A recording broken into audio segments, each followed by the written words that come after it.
এভাবে সিট তৈরি করা খুবই সহজ। আসসালামু আলাইকুম সবাইকে।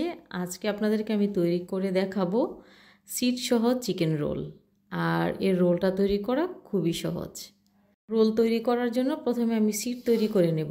আর সিট তৈরি করে নেওয়ার জন্য প্রথমে এখানে নিয়েছি ময়দা, দিয়ে দিচ্ছি লবণ, আর দিয়ে দেবো 1 চা চামচ পরিমাণ রেগুলার রান্নার তেল।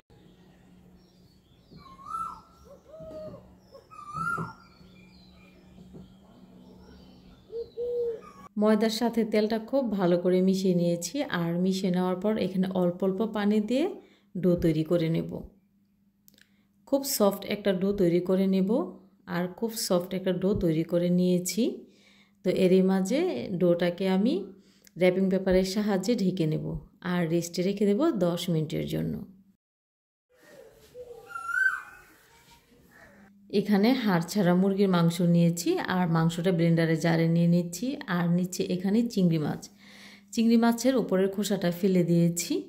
একটি ফ্লেভারের জন্য এখানে নিয়েছি আমি একটি নাগামরিচ। আপনার নাগামরিচের পরিবর্তে এখানে রেগুলার কাঁচামরিচটাও নিতে পারেন। আর দিয়েছি পেঁয়াজ কুচি, দিয়ে একসাথে ব্লেন্ড করে নিয়েছি। আর ব্লেন্ড করে নেওয়ার পর এখানে দিয়ে দিচ্ছি কালো গোলমরিচের গুঁড়া, স্বাদ মতো লবণ, দিয়ে দিচ্ছি চাট মশলা, সয়া সস, আর দিচ্ছি কিছু ধনেপাতা কুচি।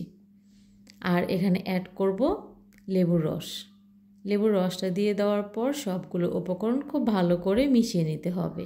একটা পর্যায়ে যখন এরকম ভালো করে মেশানো হয়ে যাবে, ওই পর্যায়ে যে আগে থেকে আমি ডোটা তৈরি করে রেখেছিলাম, ওই ডোটা আমি একটু মথে নেব। আর একটু মথে নিয়ে তারপরে সাইজ মতো লেচি কেটে নেব। ছোট ছোট করে লেচি কেটে নিতে হবে। আর ছোট ছোট লেচি কেটে নেওয়ার পর আমি ছোট ছোট 4 পিস রুটি তৈরি করে নেব। ময়দা ছিটিয়ে রুটিটা তৈরি করে নিয়েছি। আর এখানে 4টি রুটি আমি তৈরি করে নিয়েছি। তো একটি রুটির ওপরে এরকম রেগুলার রান্নার তেল দিয়ে দেব। আর তেলটা দিয়ে দেওয়ার পর ওপরে ময়দা ছিটিয়ে দেব।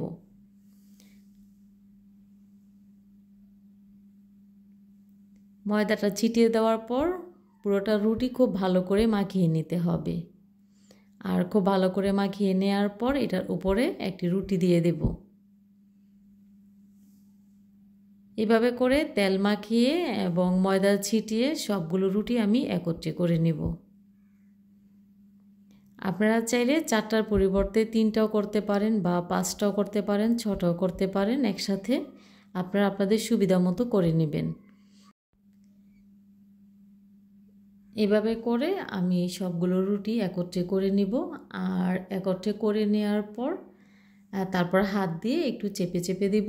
আর চেপে চেপে দেওয়ার পর ময়দা ছিটিয়ে বড় একটি রুটি তৈরি করে নেব।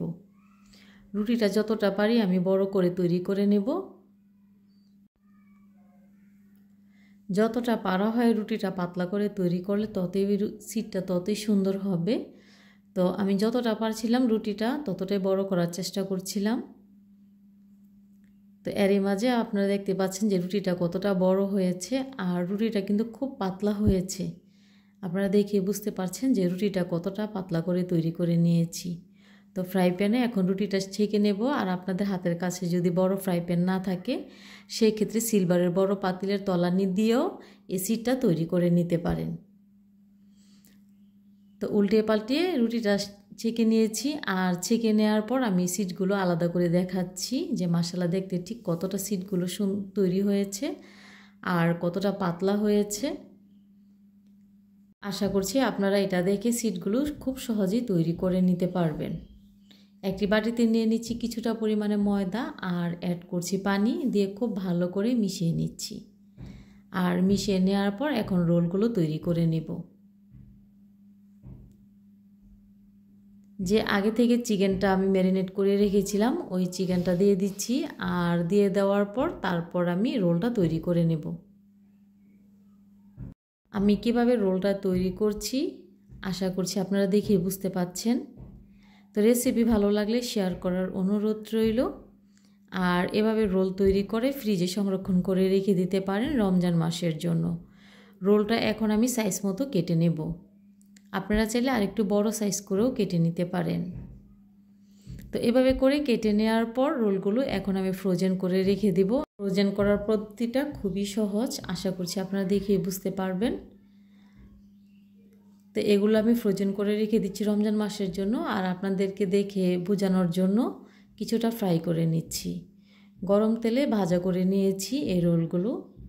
আর উপরটা কিন্তু ভীষণ মুচমুচে হয়েছিল আর ভিতরটা হয়েছিল জুসি। সবাই খুব ভালো থাকবেন, সুস্থ থাকবেন।